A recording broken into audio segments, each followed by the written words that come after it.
Kitts and Nevis. The views and opinions expressed on the following program are solely those of the participants and do not necessarily reflect the views of the Nevis Broadcasting Company Limited or its advertisers.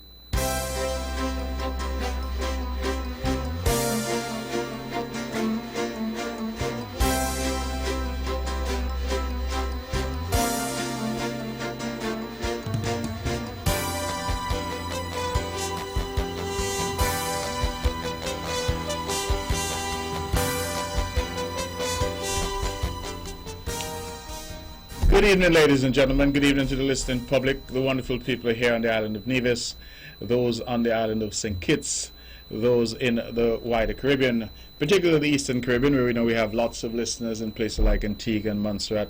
We have listeners in Saba and Statia, of course, Sunshine City, St. Martin. We have listeners in Rock City, St. Thomas and St. Croix, St. John, certainly over there in Tortola, Virgin Gorda, Antigua, the entire region. We would like to say good evening to you. I'm advised that we have friends who are tuned in this evening from all around the region. I want to say a special good evening to my friends in Kingston, Jamaica. Good evening to you. I trust and pray that you're having a good evening. I know that Jamaica is having its own difficulties and challenges with COVID, and just so you know that we're all in this together, the entire region is in it together, and certainly I believe that together we shall overcome. Good evening to our friends and family in the United States, which is also under severe pressure from COVID. Those in the tri-state area, New York City, New York, Connecticut, New Jersey. We want to say good evening to you, and of course those who are in Boston as well. Those who are all over the United States, in Florida and elsewhere. Good evening. We're going to have, I think, an interesting discussion tonight. We have, of course, been focused very heavily on COVID and the response thus far to the COVID-19 pandemic that has gripped the world, and I think I have some very good news for the island of Nevis, and that is that as we speak, as at 8:02 p.m. Today, Wednesday, we have no active cases on the island of Nevis. And let me repeat that for emphasis, because I think it's a proud moment for us, that we have no active cases on the island of Nevis. We have no results that are pending. That is, we have done our testing and we have no results that are pending. We tested 98 persons. Of those, 94 were negative. 4 persons, as we know, were positive. The last positive we had was on the 7th of April. It therefore means that today marks, what? I believe 23 days plus 7, 30 days. A full month that we've had no further cases on the island of Nevis. And yesterday, we got the word from our health professionals that the 4 persons who had tested positive, that they had now recovered. The recovery process, as I've sought to explain, is a process where they have to test you twice and you have to return 2 negative tests. And all 4 have tested negative twice and therefore are now treated as recovered. I want to thank God. I don't think that we could have arrived at this juncture without His favor. He has been kind and generous to us. And even though we often do not deserve it, for some reason, God has never turned His back on the people of Nevis. And when things appeared darkest, and people were looking and seeking to determine what we could do, what we should do, I recall that on this very show, I asked our church leaders to pray for us. I don't know if many remember, but we had an entire 2 hours plus where the men and women of God called in, and we dedicated that show to prayer and supplication. And I believe that that worked wonders. I know that as politicians we like to take credit for everything. That's our nature. And I'm sure that others may sit here and say, oh, it was all my doing. I led the island well, and that is why today we have no cases. And whilst I could say that, I believe that that would be wrong of me to say or to do. Yes, I tried to do the little that I could as the Premier of Nevis. Yes, I tried in the face of this COVID-19 pandemic, something that the world had not seen in the last century or so. That nevertheless, we tried to provide leadership in a space and in an environment where there was no playbook, there was no manual. No one had done it and told us this is what you needed to do. And I said from very early that what we required was calm, sober leadership. And that is what I tried to provide. But at the end of the day, ladies and gentlemen, I think it was the grace of God that got us here. God gave us the wisdom as the government to look and see who we had available to us. And we determined that Dr. Judy Nisbet was best placed to be the head of our COVID-19 task force on Nevis. I have said it and I will continue to say it. There's no praise too high for Dr. Nisbet and her team.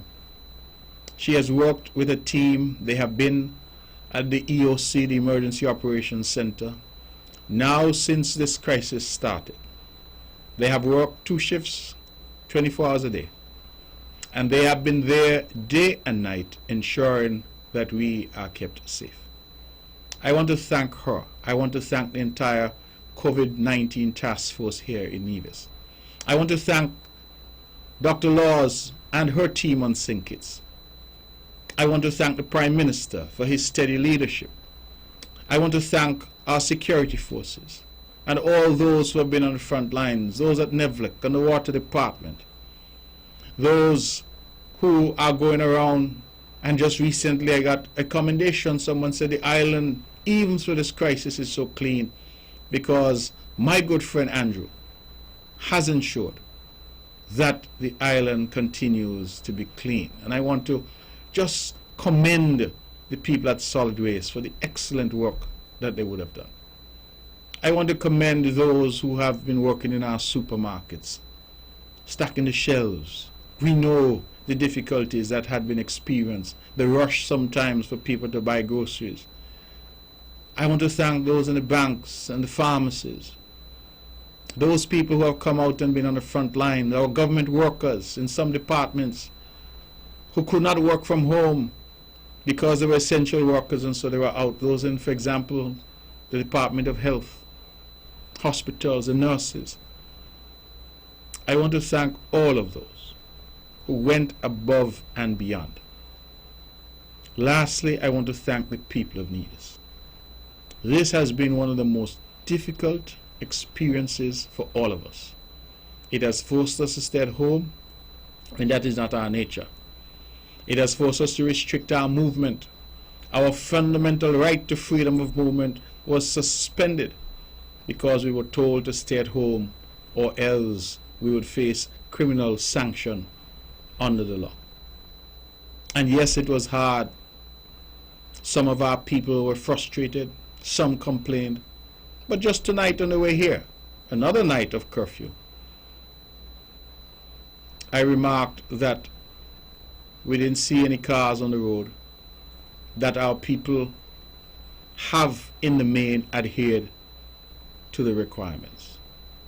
And I said that indiscipline was one of our greatest challenges in fighting this COVID-19 pandemic.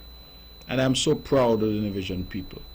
I'm so proud of the residents here, that as the days dragged into weeks, that our people adjusted themselves and recognized the paramountcy of safety and security. That everything else in life can be rebuilt. But once you're dead for good. You're not coming back. There's nobody who can resurrect you short of the Almighty himself. And since none of us here are the Almighty, it means therefore that we had to seek to prevent people from dying.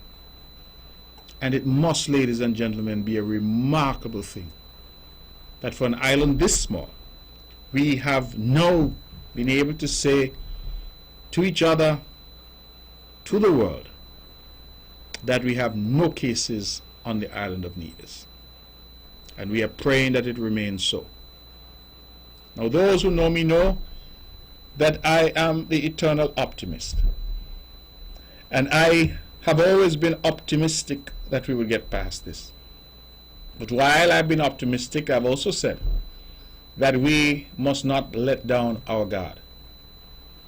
We must not be quick to celebrate and to run to the hills and rejoice and say that we have beaten COVID, because we recognize from the experiences elsewhere around the world that there is often a dreaded second wave of infections that come, and that can swamp the health system. I say that to say this, that we have still to be cautious. We have still to practice social and physical distancing, staying 6 feet apart. We have still to wear our mask if we're going to be in public. I'm not wearing one tonight because I am alone in this room. There's nobody here with me. But if I were around people, then I would be wearing a mask. We encourage people to wear masks if they're going to go into a public space to interact with other people. We still require that businesses ensure that their employees and customers are safe, and that the necessary social and physical distancing must be maintained at those businesses. We are asking our people to wash their hands with soap and water frequently. We are asking you, if you don't have soap and water, to use hand sanitizer with at least 70% alcohol content, they've said. We continue, as you've heard me just now, the AC is making me cough. I cough into my elbow. That's what they say we must do. And the health professionals have thus far not led us wrong. They have been absolutely excellent at guiding us, giving us sage advice, and no compliment, no praise is too much for them. But I think the Nivision people have demonstrated yet again that we are a resilient people. That despite our size, history has shown that whenever we come under pressure, whenever we are challenged, whenever we are distressed, we always find a way to triumph. This COVID pandemic brought the world to its knees. Mighty countries, superpowers, are, as we speak, still fighting. Many have died. Tens of thousands of people have died. In the United States alone, tens of thousands have died. In the United Kingdom, tens of thousands have died. In Italy, France, Spain, all these countries, major countries, major resources, people have died. And the populations have cried out. And here in Little Nevis, with little if any resources, we have been able, through the grace of God, let us not forget that, through the grace of God and the hard work of many, we have been able to get to a point today when we can say that we have no active cases on the island. We have no pending tests on the island. And the 4 patients, the 4 persons who did test positive have, with the grace of God, recovered. I want to say to those 4 persons, thank you for your patience. We recognize this was frustrating. We recognize that we had in some instances a public that through hysteria was trying to find out who you were, sending around pictures. But at the end of the day, you have been declared now free of COVID. And I say to God be the glory. And you and your families can resume your normal lives. Despite the frustration, despite the heartache, despite the difficulty, you have weathered the storm with the prayers of the multitude, and you are now COVID-free and can resume your ordinary and normal life. Here on the island, there's a clamor. People are saying, let us now reopen. Let us reopen the bars and the restaurants, and let us get back to normal. And I'm saying to our people, let us still exercise restraint and good sense. That while we have no active cases, we know not the day nor the hour when something may spring to light. Because until you've tested the entire population, which we cannot do at this point, one really cannot say with certainty that there's absolutely no chance of COVID cases re-emerging. We have to think about reopening the island. We have been doing it incrementally. I have had many messages that have come, and I agree that one of the institutions that we need to be able to reopen in the context of them still practicing social distance is the church. It is one of the institutions that we required that they be closed because we were concerned about the spread of COVID. As that concern recedes, but as we continue to be cautious, we need the churches now to reopen, not in their usual way to take members as they would ordinarily do, but instead to ensure that their members are spaced apart, but nevertheless to once again reopen their doors. The reopening of our churches is critical if we are at some point, in God's good time, as I like to say, to declare victory and declare restoration of normalcy to our island. The reopening of our churches is critical. I saw one friend of mine commented on social media that she missed going to church. It is something which for us as a people is important. And especially as we know that God has been with us through this pandemic, it is important that the places of worship be reopened. And that certainly would be my recommendation, that happens, and that happens as a matter of priority. And that the churches, just like the barber shops and the other places that have been allowed to reopen, will have to implement the necessary protocols to ensure. In light of that, I'm pleased that tomorrow we have the Interdenominational Day of Prayer. I think that is what is referred to.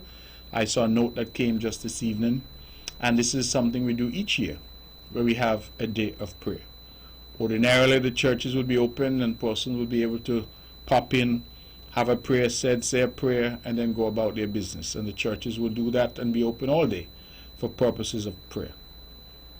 I suppose that it will be done tomorrow in more of a virtual format. I think right here on Von Radio, they will carry that day of prayer, and as a consequence, On the Mark will not be rebroadcast tomorrow. But I'm happy, because if I yield to the men and women of God, I think that that is a better use of the airwaves than a repeat of the show. And so tomorrow we have that day of prayer. I am encouraging our people, wherever you are, wherever you happen to be tomorrow, if you're in your car or at your home, if you're in your office or at your place of work, that you take a moment to reflect in a quiet way on God's mercy to us, because He has been merciful to us. We are now in the month of May. Next month, the month of June, the hurricane season starts. We do not know what this hurricane season has in store for us. But the calamity that we've just endured, that was COVID, while it claimed no lives, it has decimated our economy. It has reduced a year when we thought Nevis would turn the corner in terms of its economy. It has reduced those hopes to ashes. And we must now seek to pick up the pieces to recalibrate and rebuild an economy that has been destroyed. And I don't use my language to be flowery or overly emotive. I think our economy has been destroyed. Our hotels are closed. Our main engine that drives the economy here in Nevis is tourism. All the allied services, the restaurants, bars, they've all been shuttered. We do not know which ones might in the fullness of time reopen. Four Seasons, for example, had announced to us that they were expecting this year their best year ever, with significant bookings of that hotel well into the summer. All of that has gone for naught because we had this thing called COVID. And so we now have to think about rebuilding. But while we're thinking about rebuilding the economy, the hurricane season is upon us. And what protection do we have against hurricanes? Come back to where I started, the Almighty. Because who else can stretch forth the hand and direct the wind? Who else can stretch forth the hand and direct the rain? And I recall having a show right here after Hurricanes Irma and Maria. And I made the point then, and I continue to make the point, that it was the grace of God that saved St. Kitts and Nevis. Nothing else. I recall I was at home with my older daughter, and we watched as the storm approached. And I said to her, I believe that this will be a disaster for our island and our country. And as it tracked and tracked and tracked towards Nevis, it slowly started to turn away. And you ask yourself, why were we spared? How were we spared? Just as you ask yourself now, why were we spared the worst of COVID? How were we spared? And yes, it could be that we say that we were so good and we did everything so perfectly. But I'm saying it was the grace of God. And I, for one, am grateful that we in this island have time and time again turned to God, and that God, despite our failings, has not forsaken us. And as we look at the hurricane season that is now just a month and a half away, we now have to think again about bending our knees, bowing our heads, and approaching the throne of grace and again asking God for his mercy. And so if the men and women of the cloth are listening, if those who are shepherds are listening, I would want them to know that I would wish to organize another show dedicated, as I did for COVID, to prayer and supplication, and calling our people to prayer in the hope that God would once again listen to us and spare us the ravages of any storms, because we can't take any more. We can't take any more. COVID has battered us. It has sent so many people home who are unemployed, caused real hardship, and we truly cannot take any more.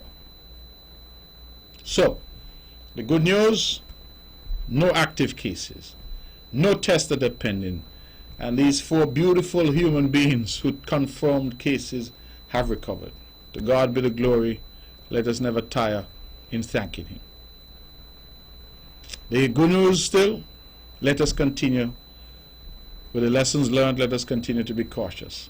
Let us not run around, start to rejoice, and then have a second wave. I believe that we have done a good job.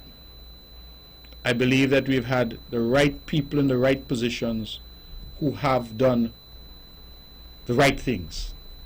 And I believe our population has responded in a positive way. And for all of those things, we should be grateful. Now, in other news, I want to go on record to thank the Bank of Nevis. The Bank of Nevis made a very generous donation of $15,000, which they donated to the government to assist in testing. And I want to thank them. They have always been there for the people of Nevis. They are the people's bank. I've said it before publicly, but I want to say it again. Thank you to the management, the board, staff, and all of them at Nevis's bank, the Bank of Nevis, for their generosity. Now, you would be aware, ladies and gentlemen, that the cabinet that I'm privileged to lead, that we took the unprecedented decision of a pay cut, 10% for the next 3 months, my cabinet ministers, and they did so because they wanted to demonstrate that they were in this with the people of Nevis, that they understood the difficulty. They understood that people were having real problems financially, and that as leaders, we felt that we should, even though it might be symbolic, send the right signal to the people of Nevis that we are in this together, and that we are in the same boat, and only together we can overcome. We know that many have been asked to make sacrifices, and we felt as the leadership of the island that we too should demonstrate in a tangible way that we were making that sacrifice as well. In my case, I have foregone my entire salary and benefits as Premier of Nevis, and I have not limited mine to the 3 months. I have said that I will continue to forego my salary and benefits until such time as we can truly say we are past this COVID pandemic. Whenever that time is, that will be a matter, of course, for God to determine. And that's why I've said in God's good time, we will be able to come here and say that finally we can declare victory. We are on the way, but we are not quite there yet. And so, we made that decision. But beyond that decision, ladies and gentlemen, we went further. And we dug into our pockets.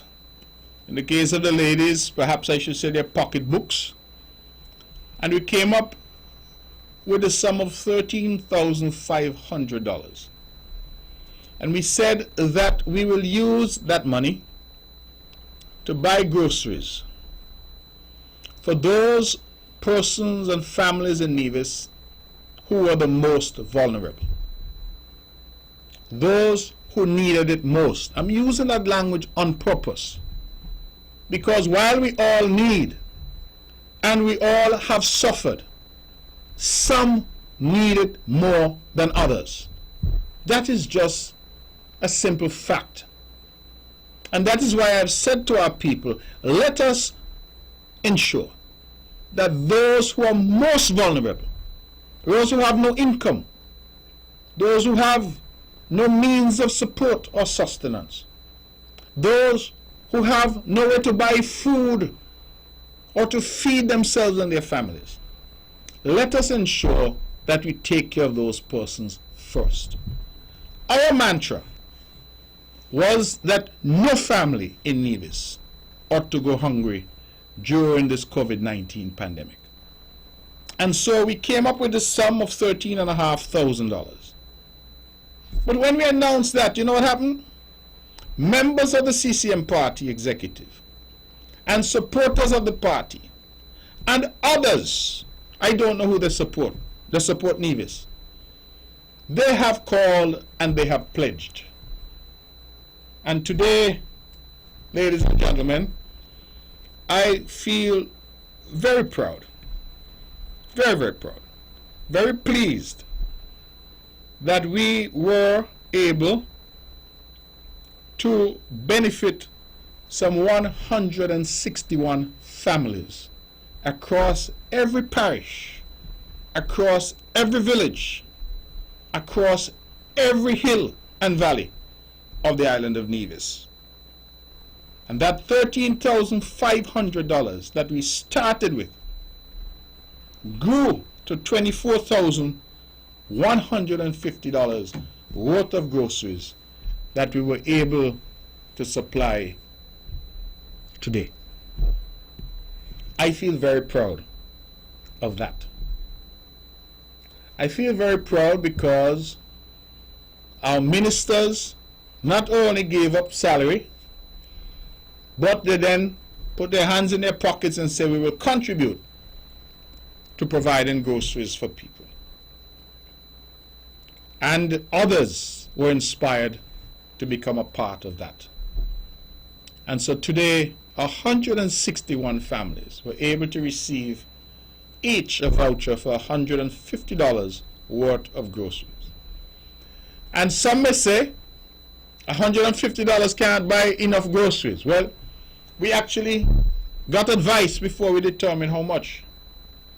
And we were advised that $150 could buy a reasonable amount of groceries, provided, of course, that you were buying what we would consider the usual basket of goods. So if you wanted things like the sardines and the tuna and the crackers and the rice and some pasta and some cornflakes, some milk, some sugar, some flour, some chicken, perhaps some drumsticks as the case may be, all of those were well within that package of $150. If, of course, you want to buy steak and shrimp and lobster, then the $150 may not go as far. But here's the genius of what we have sought to do. We have not sought to politicize this effort. Unless you are the recipient of one of these vouchers, no one else will know but you that you received a voucher for groceries. We have said that we do not know what people like from what they don't like. And so we are not going to go and buy rice and flour and sardine and give to people, because that may not be what they want. That may not be what they like. They may be vegetarian and decide, listen, I want to buy carrots, cucumbers, cabbage, because that's what I eat. They may not eat corned beef and tuna. We don't know. And so what we decided to do, listen, let the people have the dignity of going to the supermarket themselves and picking up what they want. How they choose to spend that money is a matter for them. The only caveat that we've established is that it can only be used for food. So you can't get no alcohol, you can't get any cigarettes, only for food. That has been the caveat. But that is how we've decided to do it. We're not going to be running around taking any photos with anybody. We will not be putting any groceries in any party-colored bag. We will not be engaging in any inserts in bags telling people who to vote for. Because I think there is something abhorrent about using people's need for politics. And I'm a politician. But I feel there's something abhorrent. There's a time and a place for everything under heaven. There will be a time for the party politics, but in my view, this is not the time, because this has to be the time when we become our brother's keeper and our sister's helper. And for God's sake, if you're going to give somebody in need a little parcel of food, why you have to take a photo with them to post it on social media? Their need should not become a prop for politics. If you're genuine about what you're doing, then let it be that you assist from your heart. Let it be that the assistance that you've rendered comes from a place of genuine care for people. And so we have decided that we're not giving no groceries in no blue bag. We're not going to go around and take no photos with people, hug up the elderly, and jeopardize their health in order to get a photo up to try and prove to somebody that we're doing something.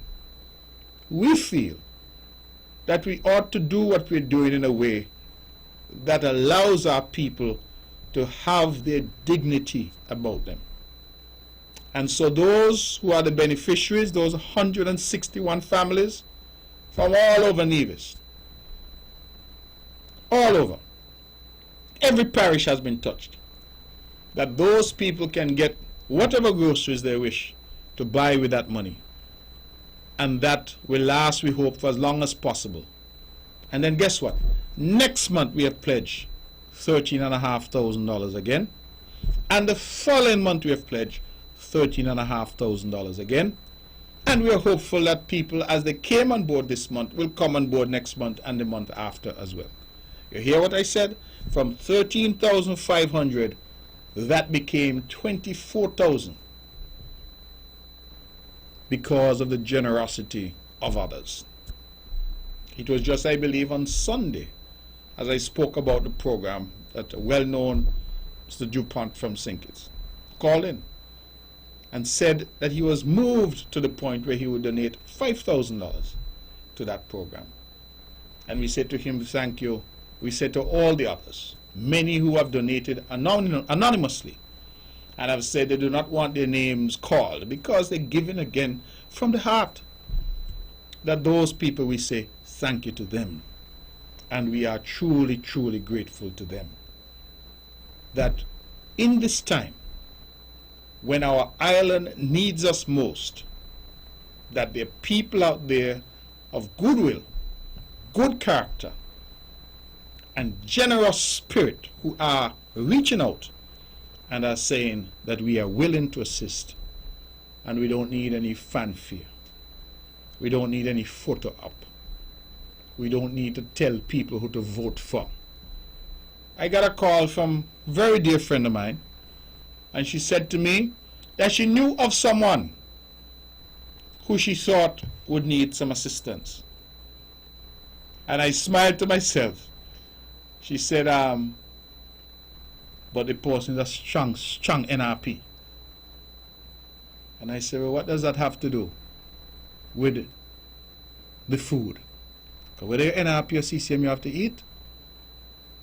And I don't know that COVID came and knocked on some door and didn't knock on other doors. COVID was knocking on everybody's door. I don't know when hotels close and restaurants close, they say, okay, we're going to keep you if you support this party, but if you support that party, you have to go home. Everybody went home. And so I said to the young lady, listen, just send the name of the individual. Once the person is in need, the person falls into that category of persons who are impacted most, we will assist. And I'm proud to say that we have assisted. And so those who may not have yet got the voucher delivered, it will be delivered. They're being delivered today, yesterday. They will be delivered tomorrow and into Friday if necessary. But we would want our people to understand that this is how we want to see Nevis function. People helping genuinely, helping from the heart, trying to ensure that our people are okay. Now, I was engaged in a debate today about what it is that the island of Nevis has done. And someone commented to me that the parish of St. Thomas's, that has traditionally voted for the NRP, and even in a recent by-election continued to vote for the NRP, that somehow those people, the good people of St. Thomas's, were being left out. And I want to respond to that publicly, because I don't like misinformation to become the currency of the day. The people of the good parish of St. Thomas's are as entitled as the people of the good parish of St. George, the good parish of St. John, the good parish of St. Paul's, and the good parish of St. James, to everything that is available on the island of Nevis. If it's work, they're entitled to that. If it's development, they're entitled to that. If it is some government program, they are entitled to that. And so when we announced in Nevis that there were certain things that the government would do to seek to stimulate the economy, to seek to enhance and strengthen the social safety net, we didn't say that people from these parishes except St. Thomas's could benefit. No, we said everybody. And that is why I made it a point to say that these food vouchers from our food relief program have gone out to the four corners of the island of Nevis. No parish, no constituency, no village has been left out. I make that point because I think it's an important point to make, to dispel some of the misinformation. When we said that at Nevlec those who were affected by COVID, who lost jobs or lost income, could get 50% discount on the electricity bill for the next 3 months. We never said depend on where you live. We said all Tut Mun, Sam and Bagay can benefit from that 50% off at Nevlec. When we said businesses, small businesses, that you get a 50% reduction in your unincorporated business tax for the next 3 months, we never said it depends on where the business is. We said all businesses benefited. Corporate tax, reduced rate from 33% down to 25%. All businesses benefited. We went on, we said water. We have waived water rates, not for some, for all who are impacted. Fishermen, places like Jessop's, well-known fishing community. We didn't say Jessop's fishermen, you all can't get your free roll of fish pot wire. You all can't buy fish pot wire for 50% discount after the first free roll. With the grace of God, we have been able to deliver on that commitment, and the fishermen showed up, they got their free roll of wire, and then they got the next roll after that 50% off. We never said to the farmers, those in Cades Bay, those elsewhere, that hey, because of where your farm is located, you can't get free water for 6 months, you know. Because of where your farm is located, you can't access the free seedlings, the free fertilizer, the free land preparation, the free seeds, the free labor that is supplied to the Department of Agriculture. You can't access those. No, to the contrary, we say every farmer, even backyard farmers, were able to benefit. And then when Social Security announced its relief package, in discussions with the federal government, this was designed, it came to the federal cabinet, we discussed it, and they allocated some $15 million in the first instance. And they say that they would provide up to $1,000 per month if you were affected by COVID and you lost your job or your income was diminished below 1,000, they will top you up so you get at least 1,000. We then extended it to self-employed, the bus driver, the man out there who's a mason, the man who's a little contractor, that they too could apply and get the benefit. All of those benefits are available to everybody who qualifies. We never say that, listen, if you're from this parish, you know, you don't vote for my party, so you can't benefit. Nonsense. Everybody. Because when I was sworn in as a Premier of Nevis, I said that we wanted one Nevis. And I challenge anybody when the phone's open to tell me that we have not lived up to that commitment. COVID has been a good example. Everybody who's qualified has benefited. So the federal government, they indicated that the poverty alleviation program, the only program of its kind in our region, where families earning below $3,000 a month are given a $500 a month top up, that will be expanded. And I'm advised by social services here in Nevis that people have been able to benefit from that here on the island of Nevis. Again, we never say depend on where you live, depend on who you vote for. No. Once you're qualified, you have benefited. And that is the Nevis that we're trying to build. And I talk about it because I want people to understand that whatever used to be the case is no longer the case in Nevis. That once you're here, you get your benefit. And let me say this as well, because we have many non-nationals in our midst. We have a large population of people who might have come from Guyana, but have put down roots here. have built homes, have families, and are now an integral part of the Nivision fabric and the fabric of the Nivision society. We have Jamaicans who have come. We have people from the Dominican Republic. I don't speak the language as good as I would like, but they have come. And you know what I like about the people from the Dominican Republic? They are coming to us now. You know why? Because we went to them when things were bad in Nevis.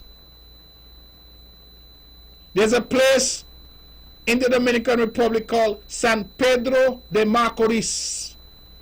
Let me say it again. San Pedro de Macorís.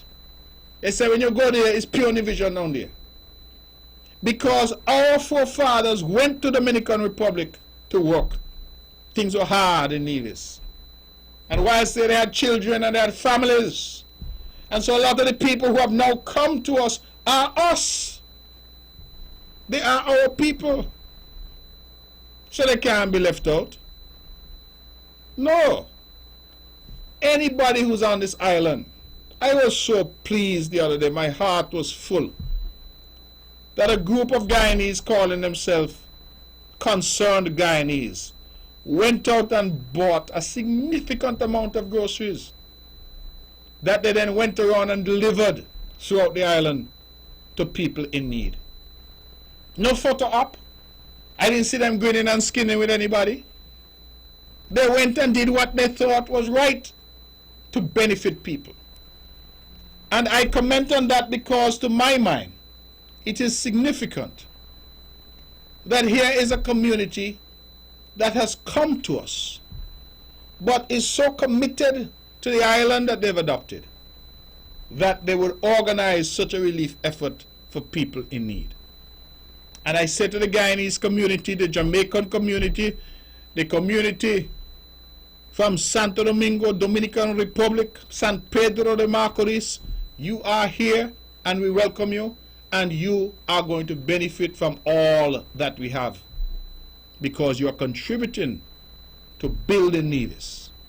I said to our Nivisions, born, bred, navel stringberry here, you too must benefit. This is the land of your birth. Everything here belongs to you. You too must benefit. But even as you benefit, do not deny others their own right to benefit. You know why? Because right now, listening to this program in St. Thomas and St. Croix, in St. John and Tortola, in Virgin Gorda, in New York City, in St. Martin, Sabre, Statia, and every other place that you can imagine, in Kitchener, right up there in Canada, every place that you can imagine, people from Nevis are listening to this program right now. I want you to understand the point I'm making.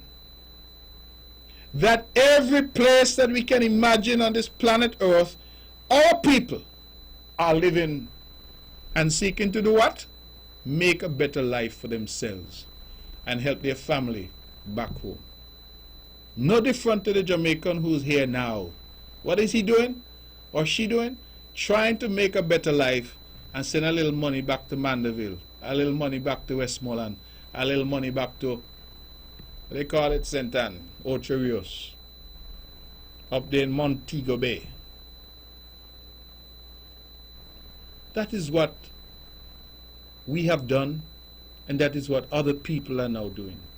We shouldn't be upset with people for that. We shouldn't seek to deprive them and say, oh, they're not from here. Because if others were to do us that, my God, if my friend President Trump were tomorrow decide, I will clean out the United States of everybody from Nevis and send them home, Jesus, Nevis would sink. Nevis would sink. And I tell people this story all the time because I think it's an important story to tell. That as a boy in the village of Brownhill, my sisters and myself used to say on our landing, as we call it, veranda for those who don't know the word landing, porch for those who don't know what I'm talking about. And we used to count during Christmas time the barrels on the trucks coming into Brownhill, because everybody on this island used to get some little something from somebody abroad. If you didn't have family abroad to send you something, your neighbor, when they get their barrel, give you a pound of rice out of it. And we ought never to forget from whence we came.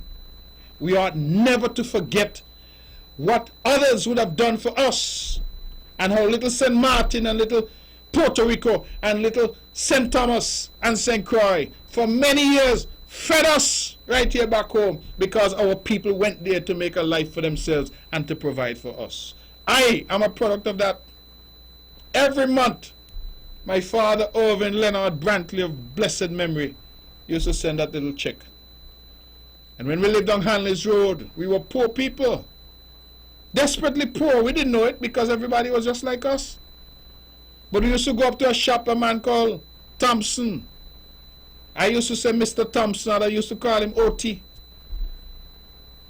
And Mr. Thompson used to do the unprecedented thing. You know what he used to do?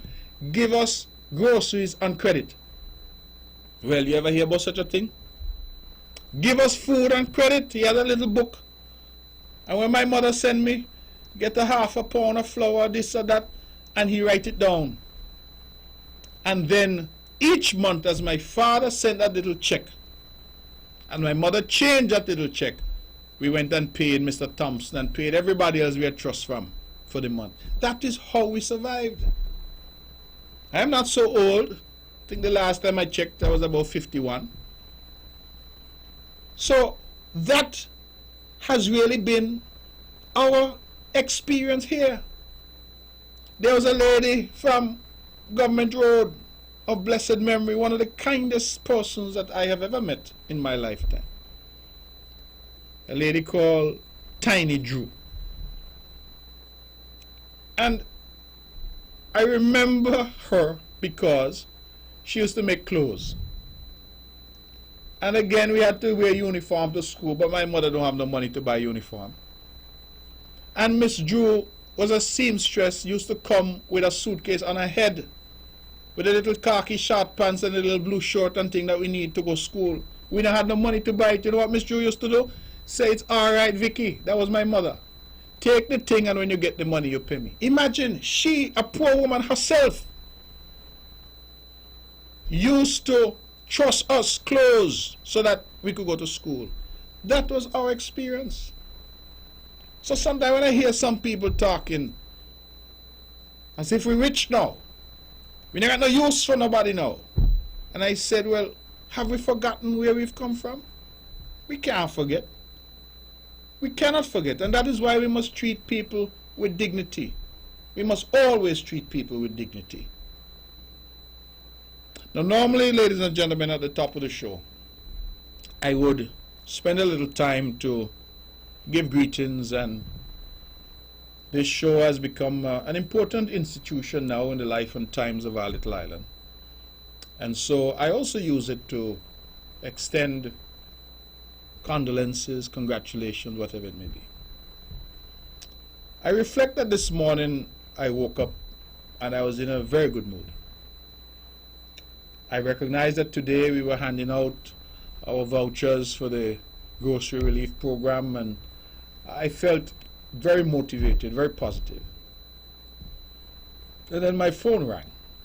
It was perhaps just before 7,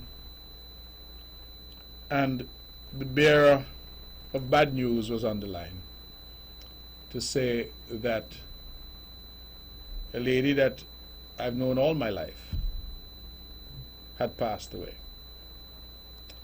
And I confess that my entire day has been a difficult day as a result. And that lady is Sylvia. I nearly want to say Sylvia Gager, but she's not Sylvia Gager. But she was so associated over the years with the one that we all know as Mr. Gager, the man called Pope. She has had children for him, and her children and we are very close. In fact, their daughter Sherry and I have been lifelong friends. I remember that my father of blessed memory, whom I mentioned earlier, whenever he came from the United States to visit us, Mr. Gager was always with him. They were like peas in a pod. And so in a way we grew up together. And I refer to Sylvia as Mom because that is how I knew her. And when I got the news this morning that she had passed quite suddenly, I was devastated. I had the opportunity to extend my condolences privately, but I want to now publicly use this platform to extend my deep condolences to the entire family.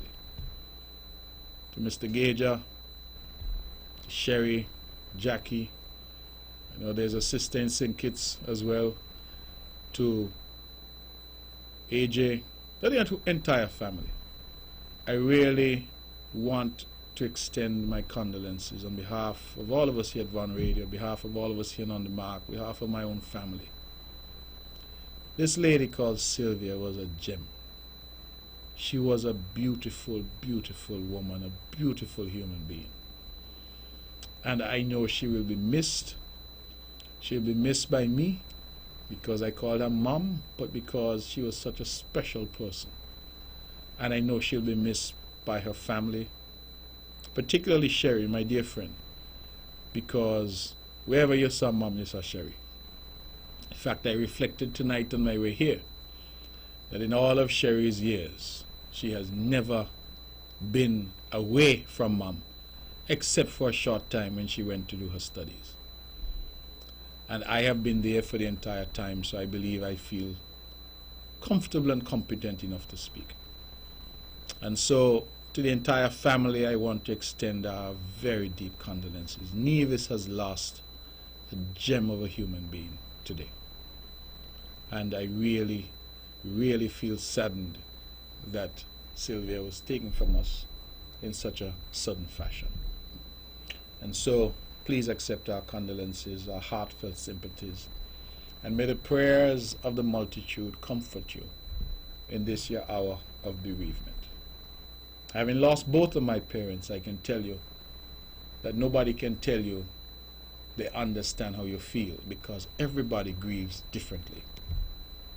But what I have recognized in myself is that with the passage of time, the pain gets a little less. It does. And with the passage of time, as you reflect on the good times, the memories, and those keep you going. It is said that the only thing that we can be assured of in life is death. And that death, that inevitable end, will come when it will come. And so sometimes it brings me back to the point I was making. We make so much noise, all this sound and fury. And all of it, ultimately, is but chaff that the wind bloweth away. Because we know not the day nor the hour. And so it behooves us all, because that inevitable end awaits us all, to try to live a life where we are kind to people, where we do what we can to help each other, and where we get away from some of these attitudes that we're better than people, that we got money now so we can behave in a particular way. I feel that ultimately that 6 feet 6 inches at the cemetery, it awaits the rich and it awaits the poor. It is that inevitable end, and for some it comes soon, for others it may come later, but it's going to come. And so we ought not, I think, to occupy ourselves too much with the things of the world, because that is fleeting. And all of that, ultimately, is irrelevant in the scheme of things. All of that is but sound and fury. And so I extend condolences, and I trust and hope that the type of life that Sylvia lived, loving people, being such a a generous spirit, being such a beautiful person that others will emulate that and seek to be like her. Ladies and gentlemen, it is now fully 9 o'clock. I have been talking for an hour, and it seems like the time has flown by. I can now open the lines and encourage you to call, if you can, at 869-469-1616 and 869-469-1700. Those are the numbers to call if you want to be a part of the show. My soliloquy was a little long tonight, and I ask your forgiveness for that. But I thought that there were some important things that I had to say, and so I used some time to say so. I will now seek to be quiet and allow you to talk. And again, the numbers are 869-469-1616, 869-469-1700. Let me go to the phone now and say good evening. You're on the mark. Hello, good evening. Okay, that person isn't there. Let's try someone else. Good evening. You're on the mark. Good evening. Good evening to you. I'm well, thank you. Okay, I would just like to say good night to my aunt who is listening online, and also to my mother, Alice Sinkett, listening. And also, I would love to say good night to Eric, and happy birthday to Troy. You, Troy, have a nice night. Oh, how could I forget that today is Troy's birthday? Minister Liebert, happy birthday to you. I wish your birthday today. I called you, I sent you a message, and now I come on the radio and I forgot. Happy birthday to you, Minister Liebert. I pray you had a wonderful day. And thank you, caller, for reminding me that the Honorable Troy Liebert, who has hosted this show and been here many, many a night, that he is celebrating his birthday today. And to God be the glory. I wish him all the health and strength and many, many more years of good health and happiness. Let's go back to the lines and take some more calls. Good evening. You're on the mark. Hello? Hello? Okay, it looks like we've lost that caller. Callers, please be patient when you are calling. We know that some people are listening online, and when you call, sometimes there's a bit of a delay with the live feed that's coming through the computer. And so we would ask that you listen to your telephone as you call, and not to the computer, but rather to the telephone, so that we can remove that lag. And of course, if you're listening via radio, if you can move away from the radio when you call, that is also helpful. The numbers again are 869-469-1616 and 869-469-1700. Let's go back to the phones. Good evening. You're on the mark.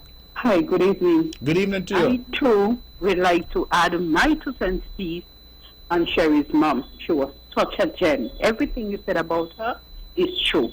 I always knew when she was much better. Every Saturday morning, early, my breakfast would come in to go into my goat water.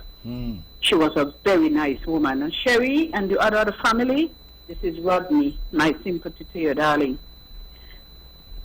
And Mr. Brantley, I want to wish my godchild a happy birthday. I want to wish my godchild a happy birthday. I want to wish my godchild a happy birthday from the bottom of my heart. Try, I know you're listening, because you don't tell me you're going to listen. Happy birthday to you. And I see you all day with all your smiles and all your glory. And I wish you all the best. You write up on my status, you up on my WhatsApp, you up on everything. Happy birthday to you, a loving godchild. And Mr. Brantley, I don't know when last you see our friend Sonda, but Sonda tell me, Lord, I can't left me yard. I called him the other day, I said, Sonda, where you? I'm out here planting some coconut tree. I beg you to see Sonda here, because I can't find him. Where are you going to find him? You know your people locked down? You gone? Okay. Rodney, you're my dear friend, but you can't sing at all. You know, you call all the time and you try to sing. I prefer when you try to sing a hymn, because hymn are meant to make people cry. And you know, you're better at that. Don't call in here about you sing happy birthday. Just call and tell the man happy birthday, Troy, and big him up and let me move on. Okay? You know, you're my friend, so I could tell you these things. But don't ask where Sunday is, because people are under lockdown, they're under curfew. And you can't encourage people to break curfew. Troy, wherever he is, I'm sure, has enjoyed his birthday, and he will have a good birthday. He has had a good birthday, and I wish him all the best as well. Let me go back to the phones and take some more calls. Good evening, you're on the mark. Hello? Hello? Yes, you're on the mark. Go ahead. Yes, good evening, Mr. Brantley. Good evening to you. Good evening to all the good people of Nevis. And I just want to send my sympathy to Georgia and Sylvester and the rest of the family coming from Harvey Library. I'm listening to you. I'm watching you and my tablet here, and you will express yourself so much about the goodness that you guys are doing over there for the people of Nevis. So I'm saying to you, continue to do the good, because only that will count at the end of the day. So you keep on doing what you're doing, Mr. Brantley. All right, my brother. Thank you very much for that, and we will continue to do the best that we can. Yeah, I realize that it's a backlog. Okay. All right. Okay. Good. It's 6 minutes past the hour. For those just tuning in, you're listening to On the Mark. I'm your host, Mark Brantley, and we're here from 8 to 10 every Wednesday. We've been here from 8 to 10 every Wednesday when I had black hair. Now I'm gray. So you've been here for a while. It's been about 14 years now that we've been doing this show. And we come and we've done it through the partnership with Von Radio, the Eastern Caribbean's only powerhouse. So if you're tuned in, it must mean that you're listening to Eastern Caribbean's only powerhouse, VON Radio, the voice of Nevis, www.vonradio.com. Let's go back to the phones. Good evening, you're on the mark. We've lost that caller. Let's try for someone else. If you want to call in, 869-469-1616, 869-469-1700. Good evening, you're on the mark. Hello? Good night, Mr. Brantley. Good evening to you. How are you? From St. Kitts. How are you, my darling? Oh, I'm fine. What about you? I am doing well, thank you very much. You said a mouthful tonight. That's why God don't always lead you where you're going. I want to say good night to a lady from Nevis. She met me Tuesday, and she said, you think you want to take with Mr. Brantley from what's up Nevis? I said, no, man, I'm taking me, It's all of us. One, you're from Nevis, I'm from St. Kitts, but I think I love him more than you. Mr. Brantley, love you. Bye. This is Dumpling. All right, Dumpling. Well, you take good care. And I love to hear your voice. I love when you're calling. You lift my spirits. Okay, this is Freddie Nevis, man, taking him there from you. You ain't taking him away? No, we don't share with you. Okay. All right, my dear. Thank you so much. Thank you. All right, we're taking your calls. We have somebody holding. Let's go back to the phones. Good evening. You're on the mark. Hello?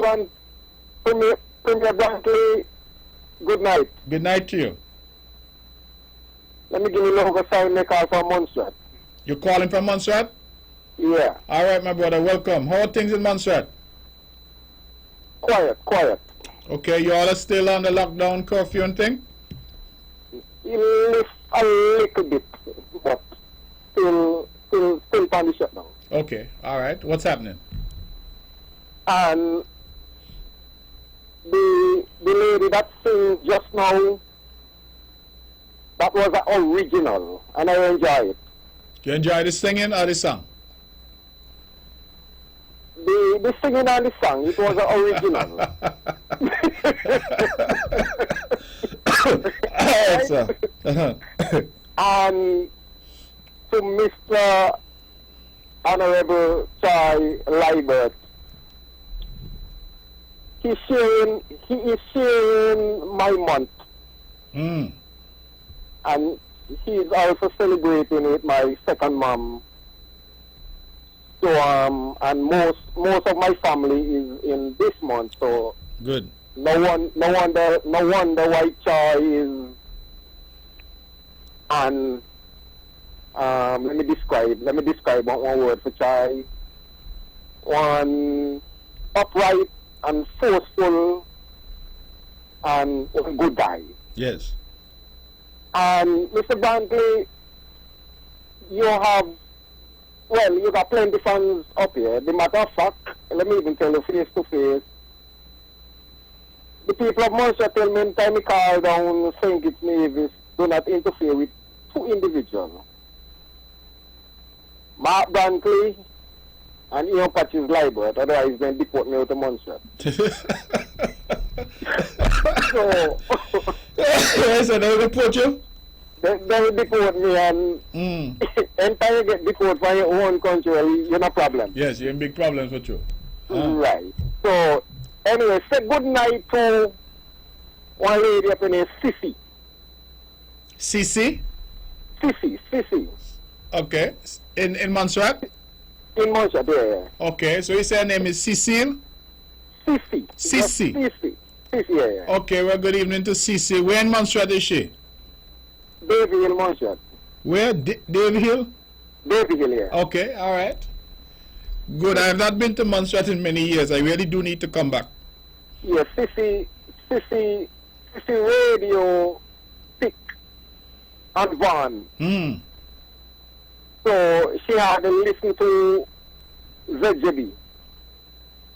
Good. So she can tell you anything about On the Mark and Weibo and, you know, that kind of programs. Wonderful, wonderful. Well, you know, we have a good number of Montserratians living here. Yeah. In fact, there's an area in my constituency that we refer to as Montserrat City. I don't know. Well, we are trying to say that we love St. Kitts, but instead it should have been Nevis and Montserrat. But we love St. Kitts, so me out and tell them not feel no way when we say so, because Nevis are the heartstring of Montserrat. Yes, man. We've always had an excellent relationship. That is true. All the while. That is true. So good night to all your listeners, and we'll keep in touch. Good, man, and thank you very much, and good night to you and all the good people of Montserrat as well, including Cece. All right? Okay, then. Okay, brother. Thanks for the call. Good. All right, we are now 14 minutes past the hour of 9 o'clock. We're going until 10 o'clock. So for those who want to participate in the show, I spoke for an hour. So it's your time now to speak. That's why I'm asking you to call in and help me save my voice, that you can call in and be a part of the show. 869-469-1616, 869-469-1700. I was thanking a lot of people who have risen to the occasion in relation to the response to COVID-19. And let me just take a moment as I wait for the next call to also congratulate the Honorable Eric Evelyn and his team at Social Services. They have been on the front line in providing support and relief to our people, and I really think that no praise is too high for them. I also take the moment to recognize the Honorable Alexis Jeffers and his team, because they have been serious about food security and have been doing their utmost to ensure that we have more food under cultivation on the island of Nevis. And I'm very pleased with the response of our farmers to the incentives that we've provided. Let me take this call. Good evening, you're on the mark. Hello? Hello? Okay, that caller isn't there. Let's try this one. Good evening, you're on the mark. Yes, good evening, Mr. Bantley again. I forget to wish my good friend Try, as well. All of us are labeled anyhow, so I want to wish Try happy birthday, and I hope to live to see many more, and I hope that he live long enough that he can take over from you when the time is right. All right, God bless you. Have a good night. Okay, thank you very much. Thank you. Let's go back to the phones. Good evening, you're on the mark. Hello, good night. Yes, you're on the air. Hi, good night. My name is Natalie, and I'm just calling about the just to ask two questions about the COVID-19 plan, because I haven't received any funds as to that. So I'm wondering if there is a special process that we have to go through apart from the one that we already went through. Well, when you say the plan, what are you talking about? Funding from Social Security? The COVID-19 fund for the unemployed. Yes. There's no fund for the unemployed. That's why I'm trying to figure out what you're saying. Okay, Yeah, go ahead. I work in the hotel industry. Okay, so you have been laid off. Yes. All right. So you then could apply to Social Security. Yeah, I did all of that. Okay, and you have not yet got your response? No. I went to them twice. Social Security sent me to Labor. I went back to Labor, and Labor told me to go back to Social Security because they are already sending. Listen, we're here in Nevis. Hello? Hello? Okay, caller, I don't know what has happened. The call has dropped. But I recognize that the people at Social Security have been working around the clock to process thousands of claims. I know that they started, I believe it was since last week, Monday, to pay out. And I know many people have received that relief from Social Security. They did indicate that there were some that required further check-in, and there were some, of course, that were not allowed for a variety of reasons, It could be that people had a substantive job elsewhere. For example, if you're working in the civil service, you are not eligible because you're getting your main income from the public service. So I do not know what the reason could be. I'm sorry that the call was cut off. What I will say to you, ma'am, is that my number is 662-6003. 662-6003. Do not call me because it is often difficult to get me if you call me. But if you WhatsApp me, I will respond. Simply tell me who you are and let me tomorrow morning track down for you what is happening and try and get you some answers. Okay? So 662-6003, that is my number. Let me go back to the phones now and take some more calls. Good evening, you're on the mark. Yes, Mr. Brantley, good night. Good night to you. Long time I haven't touched base with you. Okay? If I'm staying here, son. Oh, all right, man. How things? I'm here just sitting quiet. Yes. How the lockdown and thing treating you? Well, you know, I just thinking about myself now, right now. I think the Lord is blessing me. Okay. Okay. I want to thank you very much for what you have been doing. And I want to say, the Honorable Minister that passed away, so you feel his boots. Gishad. Yes. He's looking down and smiling and said, well, I put a gentleman in my place and he's doing what he's supposed to be doing. And also the Premier of Navies, Mr. Vance Emery, both of them are putting their hands together and shaking the hand and say, we have a gentleman called Mr. Mark Brantley. He's doing well for the people of Nevis. Thank you. I think he should be the next Prime Minister in the Federation. Because the program make people listen and think before they can say anything. Okay. And you're doing a wonderful job. Thank you, brother. And keep it up for the people of Nevis. Thank you. Thank you very much. And I wish you all the best. And, you know, I miss you calling in, so you need to do it more often, okay? Yeah, and the problem I have down here with some of the ministers, when I calling them, they're not answering the phone. Well, it is difficult sometimes because I myself get that accusation, but I try my best, and that's why I tell 10 people, if they WhatsApp me, because at nights I would respond to all of my messages, or try to. So maybe if they have not answered your call, perhaps you can send them a WhatsApp and see if they respond. Okay? But anyway, I'm telling my brother in Malta to say good night. I'm sure he's listening. Just a little while. All right, brother. All the best, then. Okay, God bless you. Take care. Okay, it is about 18 minutes past the hour of 9 o'clock. We're taking your calls on 869-469-1616 and 869-469-1700.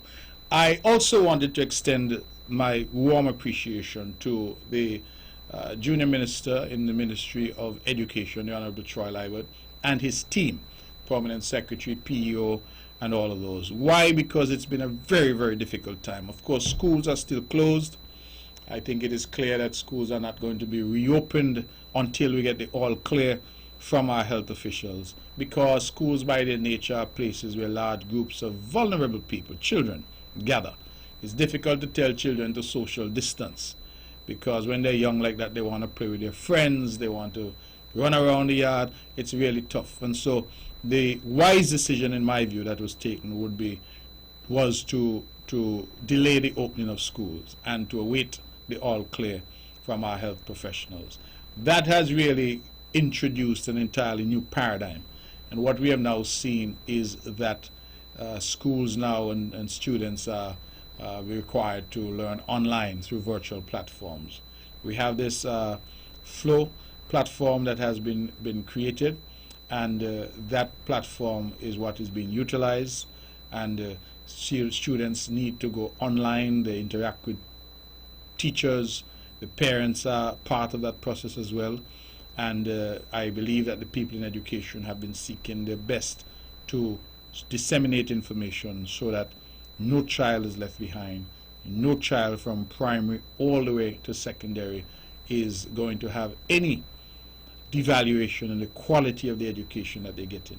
And that is for us very important. We know the importance of education, and we would want to commit and continue to commit to our students, our teachers, our parents, that their children, their wards will get the best possible education given the circumstances that we're faced with. And so what we have tried to do is we've developed a program where students who do not have a laptop or tablet in their households, they will be provided one.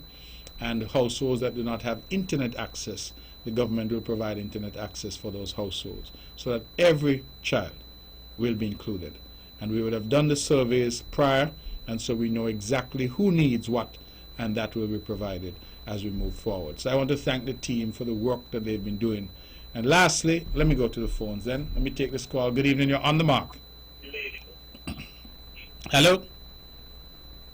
Hello? Okay, we seem to be having a problem with some callers. Callers, when you call in, please be patient, and we get you on. I was just saying, last but not least, I want to also extend my heartfelt thank you to our junior minister in health, the Honorable Hazel Brandy Williams. I've gone through my ministers in terms of what they've been doing. And very early on in this COVID-19 response, Hazel Brandy Williams had ensured that we had ordered some necessary and critical equipment. Ventilator, we have and are expecting not one but 2 ambulances, and all of these were things that she put in place to ensure that we had the capacity to respond. I recall that her efforts in relation to getting the Prospect Community Center ready as an isolation center if necessary, and we have done a tremendous amount of work there and transformed it into a little hotel up there. Thank God we have needed it.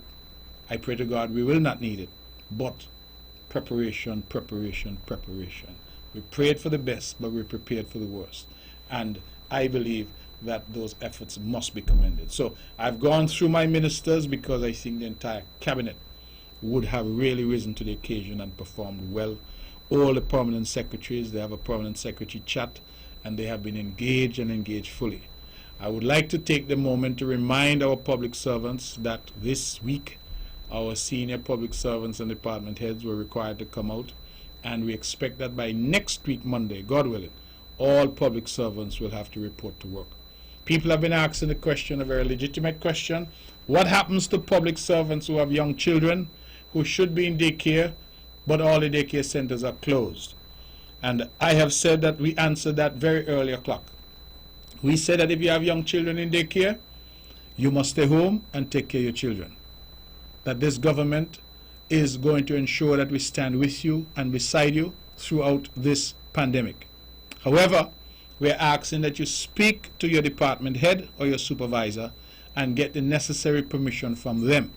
But our policy is that you should be able to stay at home with your young children and ensure that they are taken care of. That has to be the priority. That has to be more important than anything else that you have to do. And as government, we will stand with you, but please communicate with your supervisor or your head of department accordingly and make the case that you have young children, the daycare and the nurseries are closed, and therefore you have to stay at home.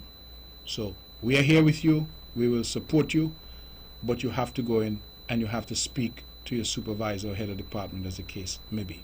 Let's go back to the phones. Good evening, you're on the mark.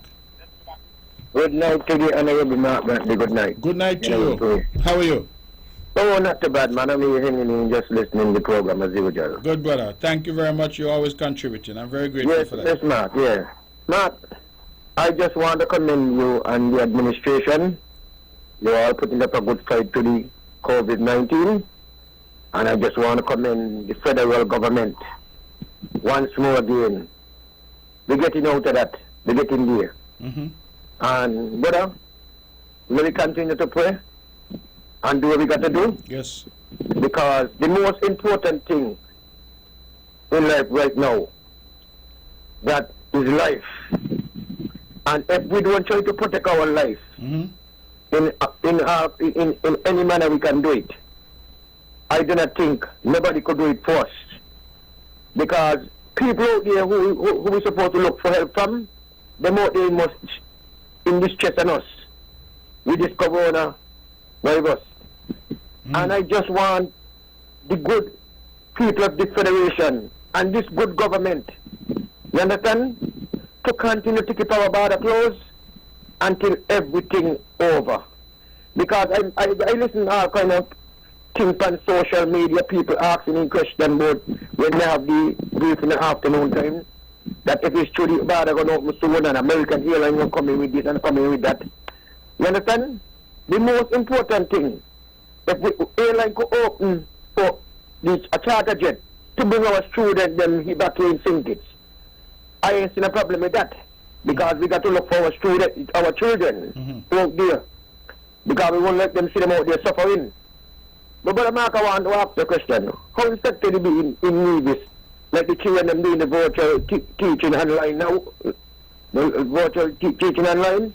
And how is that to be? Because sometimes even me who pay the internet and people who pay the internet, the internet breaking down, you cannot get the internet.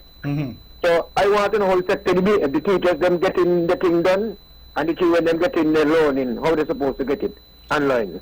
But anyway, we got to try something still, because the most important thing is to try to educate our children, because those are the future of tomorrow, and we got to let them know. Anyway, want to wish you a wonderful night. God bless you. Good night. Good night, Mortlin. Good night, Rutland Hill. Good night to my friend over there in Gingerland, Mortlin. And my brother Joseph all up there news, Gage and all of those, cutie. I want to wish everybody all the best. Corona free. All right, brother. You have a wonderful night. God bless. Okay, thank you. It's creeping up now to 9:30. I'm going to take this call, and then we have a special treat for the callers, for the listeners. Good evening, you're on the mark. Mr. Brantley, Yes. I want to say congratulations to Hayes. She's doing a very, very, very good job. I had a take to PP into the center on Prospect, and in there is just like a little hospital. Really, really nice. It's a beauty to behold. And some people could go and look and peep, but I just hope we don't have to use it. And something has me forget. Yeah, man, call and say you sing original song and you like how you sing. You're gone. Okay. All right. It is roughly 9:30. We have a song here. We have somebody on the line? Okay, let me take the call in. Good evening, you're on the mark. Good evening, Mr. Premier. Good evening to you. Well, I sorry to hear about my good friend, the Pope. But anyway, I know him so many years since I was a small boy from Castle, Newcastle. No, it's not Mr. Gage. No, I'm not saying he, family. Yes, yes, you know. Yes. So I'm just trying to extend my condolences to, the family and thing, and my good friend Pope. I was over in Navy sometime the other day, and I had to go look for him because I haven't seen him in many years. But I call him from Bermuda, really. Bermuda? Oh, fantastic, man. Welcome to the show. Yeah, man, so, and I spent some time down in Long Point with your father, so, Yes, okay. Yeah, so. Anyway, so. How are things in Bermuda? But we are in the lockdown down here still, really, and thing. We got a good bit of cases and so on. We got up to, I think, must be 7 deaths right now. Wow. Yeah. And we got over 100 and something cases. Goodness. Yeah, that's quite a lot. We were really spared the worst down here. Yeah, but the people then, I mean, like elsewhere, like I hear in a little thing down here about you guys too. The people them look like they just won, what I mean. We open up, we kind of partially opened up the place there last Saturday gone, and they flood the beach. They flood the beach and the bar, the local bar shop and so on and things. So they decide, well, then they may got to lock it down again. Lock it down again, yeah. The people need to be disciplined and responsible, huh? Yeah, you understand. They come like they don't care about themselves. They don't even care about. Yeah. So, but anyway, I mean, like it is. I mean, we got to take responsibility for whatever reaction is in things. Yeah. Okay. Well, I'm so happy you're all the way in Bermuda and listen to the show, man. I really am happy. Me always listen to the show, man. Okay. Me always on the mark. I didn't know we had listeners in Bermuda. So very, very good. Thank you. Yeah, and the big blue machine. The big blue machine. All right, my brother. All right, thank you. Okay, God bless. All right. We're going to hold the calls for a minute because we had a jingle competition the other day. And it was one of the things that we came up with, a brilliant idea by my good friend Tash McCoy. And we put a little money behind it and say, well, all right, we're going to pay for those who win the jingle competition. And it unearthed a considerable amount of talent. We had $1,000 for the first prize, $750, and then $500, second and third. And then for the juniors, I think we started at $700 and came down, something like that. But in any event, we had some cash prizes. And then so many people participated that I decided to give everybody $100 for a participation fee. People loved it. Some people made a little bit of cash, and it was really enjoyable. And one of the fellows who did a little something was the man that we know as Panko. Everybody know him as Panko. And Panko had a very nice little jingle there. He didn't win because, like I said to him, I had done a little jingle too, tried something, and boy, they said that I did quicker than Solomon Agundi. Solomon Agundi said born on a Monday, by Saturday he bury. I really, by the Tuesday, them youngsters came along. I was doing well, you know. Lot of likes and thing, and them youngsters came along with some rap and some all kind of thing, man. Blows out of the water. And that was that. The fella they called Buster Nisbet, he come, he win the money. Then you had young Chelsea from Brownhill CC. She come there with something, you know, and professional too, you know, it's studio and thing. People took their time and did good things.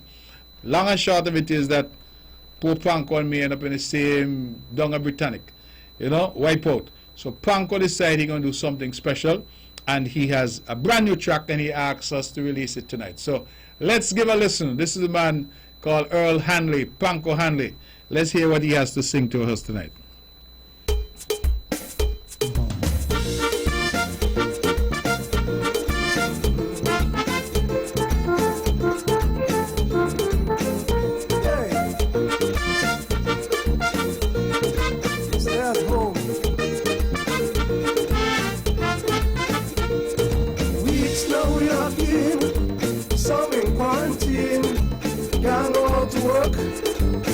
Check on no sin.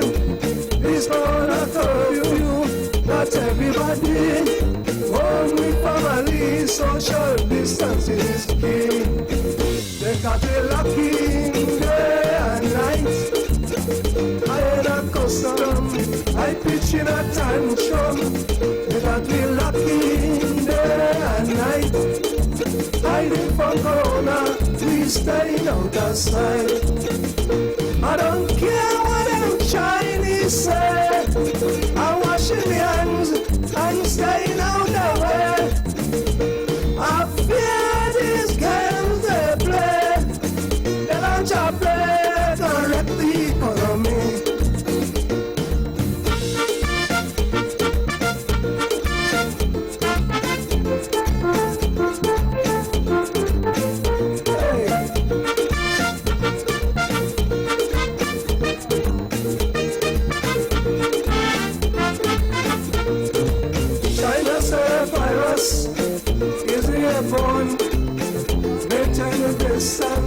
When you move around, could never fool me with a conspiracy. Them and Bill Gates want to plant a chip on me. They got me lucky day and night. I had a custom, I pitch in a tantrum. They got me lucky day and night. Hiding from corona, we staying out of sight. I don't care what them Chinese say. I'm washing my hands and staying out the way. I fear these games they play. They launch a play to wreck the economy.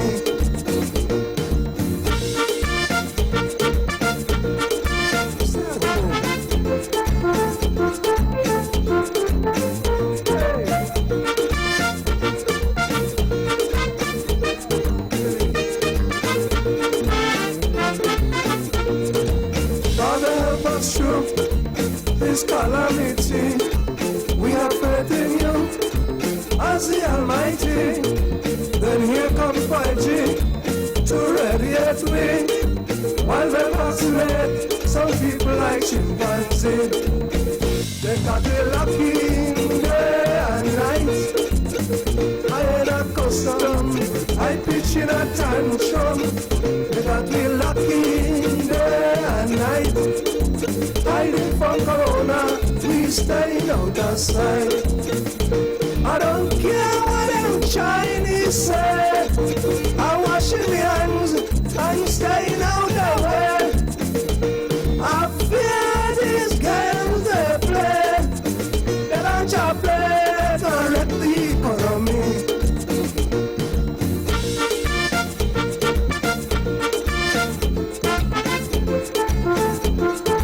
Stay at home.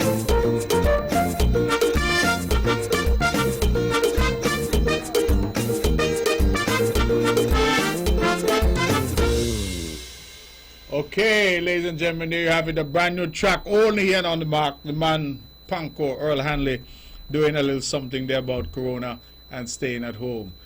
Say what? You getting a tantrum? But that's the way it is. Let me just take a moment right after the song to send birthday greetings to Colette. I just got a message here coming from her sister Marva in Atlanta. Colette, wherever you are, Marva in Atlanta is saying happy birthday. People are listening. I'm getting a message from New York, from Canada, here from Atlanta, and Marva is saying happy birthday, Colette. I wish you all the very best. I wish you many, many more birthdays, and pray and hope that you stay healthy and stay safe. Let's go back to the phones. We have somebody holding. Good evening. You're on the mark. Good evening, Mr. Brantley. Good evening to you. I just heard you made a statement, and I'm very much concerned.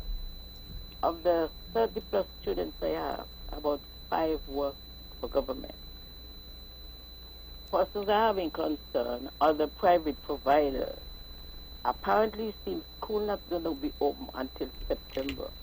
If it does, because that's the flu season, what become of private providers? I've been asking the question. I think it's best to we have to close down because we can operate like that. I know, okay, we're supposed to get the $1,000, but it's just not possible.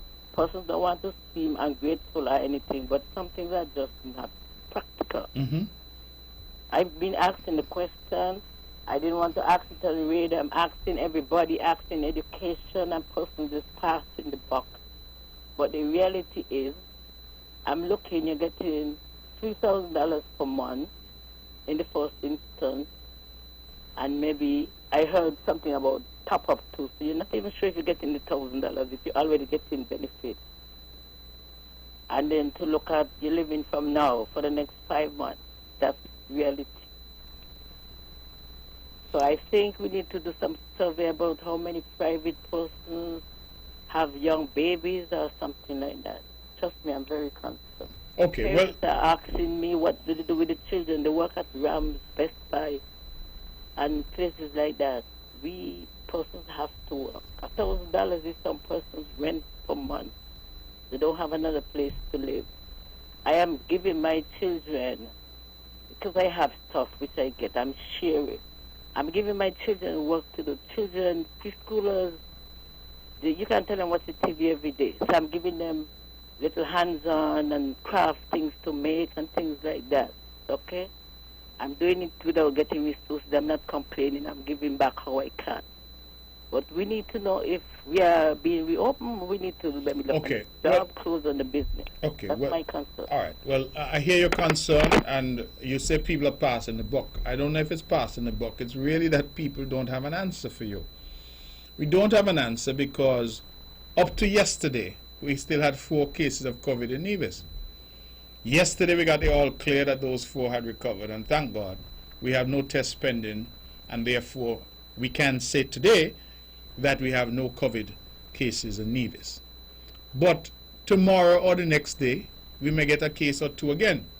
So it is difficult for someone, and I've been asked the question over and over, when is the place going to open up? When is this going to happen? People have been calling me from overseas. They need to come home. When can they come?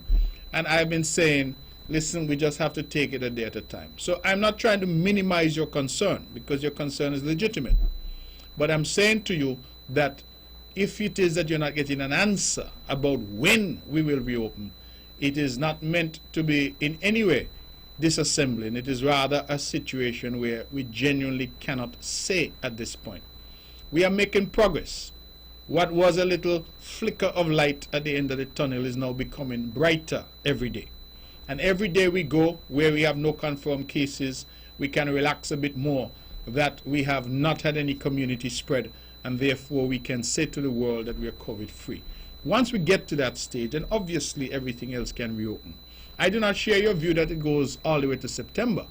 I'm optimistic that we can reopen long before then if our people continue to do the right things. If we continue to practice the things that we have been taught to do, and so protect ourselves and protect others. I feel that we can get there before then. Having said that, I know who you are, I recognize the voice, and I will try tomorrow to have a conversation with you off the air, okay? That is as much as I could offer you at this point in time. Let's go back to the phones and take some more calls. Good evening, you're on the mark. Good evening, Mr. Premier. Good evening, my brother. How goes you? I am doing well. How are you doing? I am fine, man. In good form tonight. Fantastic. You're always in good form, as usual. And, of course, the program On the Mark is always in fine form. Thank you, man. Thank you. All right. I want to join with you in extending birthday greetings to Honorable Troy Library. Troy, I know wherever you are, you're having a wonderful time. Enjoy what's left of your special day. And I also want to join with you in extending condolences to Sherry and her family on the loss of her mom. And I want as well, Mr. Premier, to salute. I know you have been saying thanks to a lot of persons who have really risen to the challenge during this crisis. And some persons are doing things in a quiet way. I really want to salute tonight Mr. Kelly Dixon, who we know as Jamaica, who runs the restaurant there on Government Road. Yes. I spoke to him on Monday, and he said he was busy because he was preparing lunch for the police officers. I think he said he was going to be preparing like about 60 lunches for them. Today he would have given lunch to the folks at the EOC there at Long Point, and he has also told me that he'll be providing some lunch for my staff at social services as well. So I want to say congratulations to Kelly Dixon. I know he's someone who doesn't have a lot, but he's someone who gives and gives from the heart, gives generously. So I want to congratulate him, and of course congratulate all who have been giving. I want as well to say a special good night to Mrs. Janet Warner there in Maryland, and of course as well to Denny and Dawn and the rest of the family. And I just want you all to know that we here in Nevis, we are praying for Rafa. Rafa is under the weather at the moment, and we are praying for Rafa. Rafa is a wonderful individual. All of us who know him knows that. And we are praying for his recovery. And we are hoping, we have faith that he will recover. So I just wanted to say good night to Janet and the rest of the family. And we are with you in prayer. And we are hoping and we are confident that Rafa will get better. But Mr. Premier, the main thing why I called tonight, I really want to say congratulations to all of us in Nevis. We are now considered COVID-free, and I believe that the Federation will soon be COVID-free. I want to say congratulations to the COVID-19 task force in Nevis for doing a fabulous job. And of course, we want to say thanks to the Almighty. But the main reason why I called tonight, Honorable Premier, I want to be an advocate tonight for the persons, the 4 persons who have recovered from COVID-19. And I want all of us in Nevis and St. Kitts to realize that these persons have been declared COVID-free. They have been declared that they are recovered. And it's not by our doing in Nevis. It's because of the standards set by the international bodies. And I want us in Nevis not to go down the road of other places where persons who have had the virus have been stigmatized and been discriminated against. I want our people in Nevis to be sensitive to these 4 individuals. They would have gone through a lot to have had the virus. I mean, it's not easy to have been isolated for all these weeks. And now that they have been declared free of the virus, we all must accept that. And we should not go down the road of stigma and discrimination. I've read of the case in St. Kitts where one of the recovered persons said that she was discriminated against. She was threatened. I know of cases in the region and in the U.S. where persons have been stigmatized. And I really don't want us in Nevis. We should be sensitive We should be our brother's keeper and our sister's helper, as you keep saying. And I want us all to embrace these 4 individuals. They have already gone through a lot. And I want to tell the 4 individuals as well that you have absolutely nothing to be ashamed of. Now that you have been declared recovered, you should be able to come out and mix and mingle. Of course, we all still have to continue to wear our mask and obey the protocols. But these individuals, Mr. Brantley, should not be ashamed to come out. They are free now to come out and shop and that sort of thing. And you all can hold your head high. You don't have any disease. And please, I want us all in Nevis to try as much as possible. Stay away from the discrimination and stay away from the stigmatization, because this could have happened to any one of us. These 4 folks did not go out there and call COVID-19. It was unfortunate that they contracted the virus, but now they have been declared free based on the international standards. We must accept that. So I just want to say that word to all of us in Nevis, in St. Kitts, wherever you are listening, because of course the virus is all over the globe, and nobody should be discriminated against for contracting the virus. Okay. So that is my 2 cents I really wanted to get in tonight, and I think it is important that we accept that fact that they are recovered.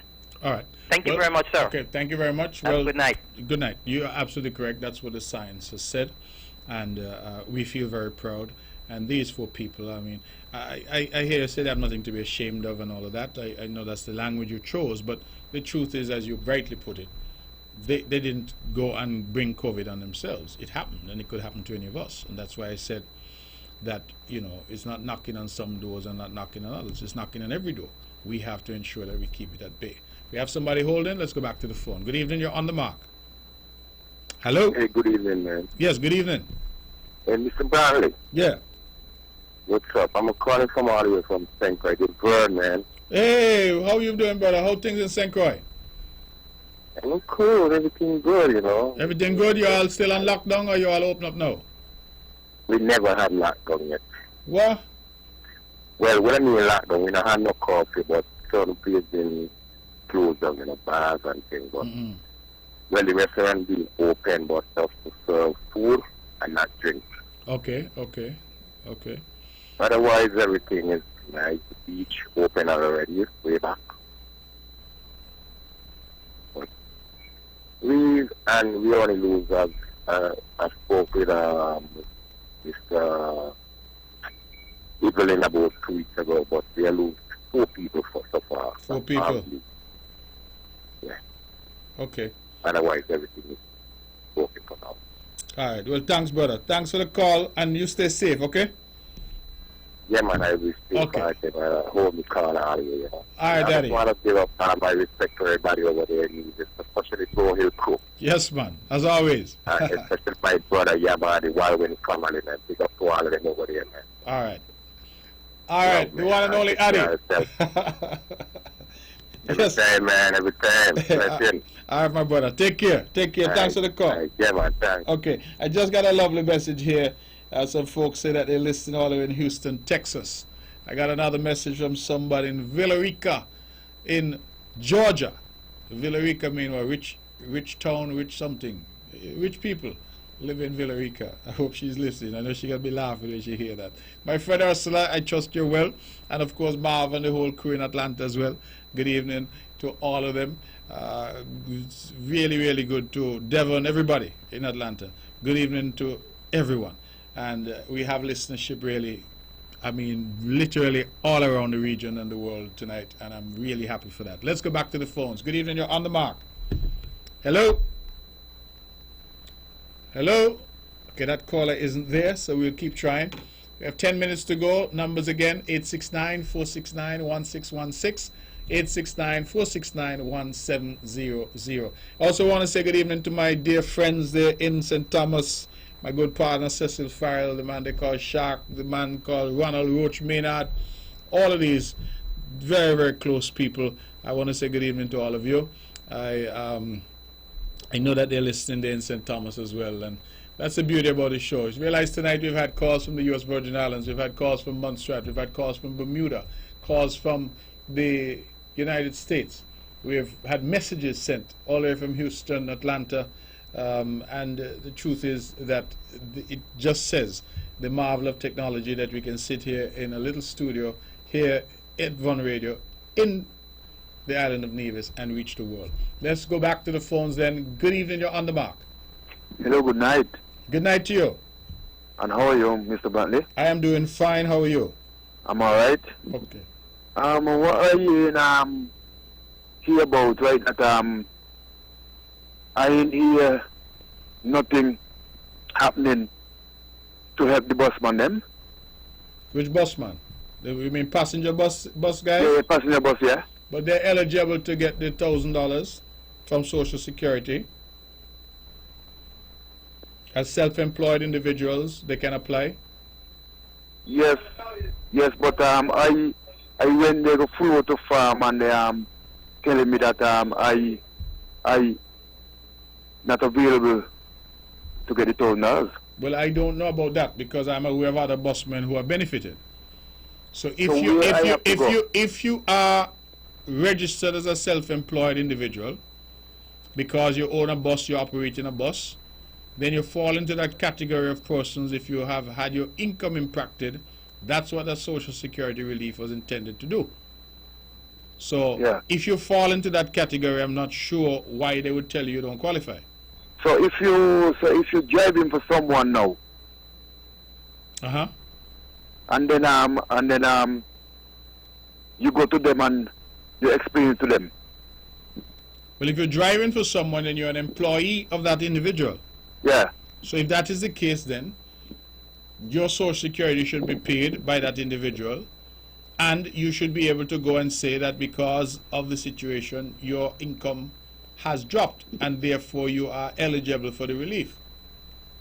Okay. So either way, you should be able to benefit.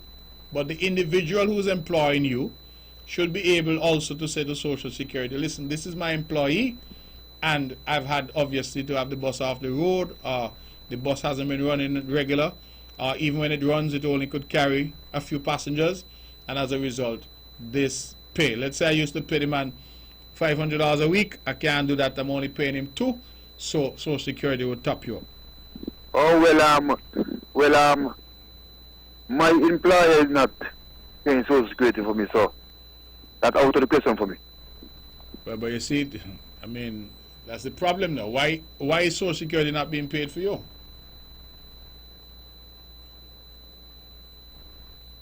May not be. Well, yeah. I don't know. All right. You see, that is part of the difficulty that this COVID-19 has shown up again. Because Social Security is there. A lot of people see Social Security as a burden. They don't want to pay it. But you see what happened now that a crisis has come. It's the same Social Security that we've had to turn to for help. Yeah. And they can't pay out what they don't have. And what they have is from us. Okay. So we really have to make that effort. And employers need to do the right thing and make sure the payments are made so that people like yourself are not prejudiced. All right? Okay. All right. Well, thank you for that. What I will say to you is that if you're having difficulty and you do not qualify because no payments were made for you at Social Security, then you can consider applying to social services for any of the relief that is being provided there. There's a $500 per month poverty alleviation program. They have other things like food vouchers. They have other relief that they can provide to you on a short-term basis. You should also be able to benefit from the reduction in neglect charges, water rates, etc. that we've put in place for persons. So please go and ask the necessary questions, okay? Okay. Okay, my brother. We have 6 minutes left. Let's go back to the phone. Good evening. You are on the mark. Hello? Hello, good evening, Mr. Brantley. Yes, good evening to you. I would like to say good evening to my cousin Avril Huggins up there in Atlanta. She's listening. And how you doing? I'm doing good. I see you saying the other day how your brother Papa cook better than you. You think I didn't see it, no? Hello? Huh? I see. Yeah. Papa put out the food so good you want to know who up He my couldn't beat me. He couldn't beat me. I beat all of them. All of them who put up the food on Facebook, I come first in front of all of them. And I hear your ball say about somebody up there help Papa cook. No, that Sunday I didn't put out nothing because I was tired. All right, my dear, just teasing you. All right. Okay then. Take care. Good hearing you. Get home safe. Okay, thank you, love. Thank you. Yeah, Stay bye safe. for now. All right. 5 minutes to the hour of 10 o'clock. At 10 o'clock, the band strikes up. We have to go. If you have a call, you have something to say, you have 5 minutes to do so. Let's go back to the phones. Good evening. You're on the mark. Hello? Hello, good. Hello? Go ahead. Yeah, just quite impressed with the program. Hello, I'm not hearing you. Can you speak into the phone and speak up? Can you hear me better now? Yes, we can hear you now. Okay. I'm calling to say I'm quite impressed with the program so far. A gentleman by the name of Ken Baptiste in Nevis. I mean, he's from Nevis, but he lives in St. Martin. Told me to listen to the program, and I've been listening for a couple of weeks now, and I'm quite impressed with the government of Nevis and St. Kitts. I like the transparency of the projects and the detail that they go into in discussing it with the public and allowing the public to view their opinions on it. Mm-hmm. I'm also impressed by the encouragement of concerning that the old culture is encouraged, and also that they share the wealth amongst each other. A lot of the islands have losses since they have increased in wealth. You've also done a very good job when it comes to handling the impending global economic crisis. Your government is handling it logically, and it's amazing, especially when it comes to building the domestic economy with agriculture. I think this is smart. They're trying to become less dependent on the world. I just wish that there was more collaboration between the smaller islands, Nevis, St. Kitts, and Martin, and because we all share the same culture and the same people. So I wish a lot the resources and the ideas were shared amongst our people more often, especially in regards to the home building project that you guys are doing over there in Nevis and St. Kitts. I think it's very smart because once you encourage or you invest or you, how can I say, once you build up people and you make sure that the wealth stays with the people and that they are well taken care of, when it comes to handling foreigners, it's easy because the people are already satisfied, so they will give back to the foreigners better service, because they have a better quality of living. Okay. I wish that program was also extended to like Anguilla and St. Martin, where it's more expensive to build, even if you have property. So maybe in the future you guys can look into something like that, maybe collaborating with some of the governments in the nearby islands. Okay. Either way, I'm impressed. All right, my brother. Well, thank you very much for that. Truly appreciated. Stay safe in St. Martin. And your Prime Minister say if your neighbor cough, you must run. So you have to stay safe, okay? They're trying their best. They're trying their best. All right. I have to with that. Okay. Thank you. God bless you, and keep listening to the show. We are very grateful for that as well. We have somebody else who's holding? Okay. We have about half a minute left. The banner struck up. It means that we have to go. Ladies and gentlemen, thank you for being part of the show tonight. It has been immensely enjoyable. I'm happy that we've been here to share some information and to be part and parcel of the social fabric that is Nevis. I want to end by thanking John Handler, the Permanent Secretary in the Ministry of Tourism, and Dr. Janice Hodge and Mr. Vincent Lai, who were here at Von Radio. I believe it was Tuesday morning, doing an unusual EIA consultation because of COVID, having to do it virtually, doing it right here on radio. But we are getting ready to start the park at Pinny's It has been long talked about. I've been with that project now for so many years, but we finally have the financing and everything else in place, and we're ready to rumble. The EIA is the last part of it, and they were here doing that. So we will see more of that. I want to thank Camille Kelly, the local architect who's been working on that project as well and doing a fantastic job. That's our show. Thank you, thank you, thank you. Good night, and God bless you. Remember, tomorrow we have the day of prayer. Please, wherever you are, take a moment. Thank God for his immense blessings upon us. Thank you, good night, and God bless you.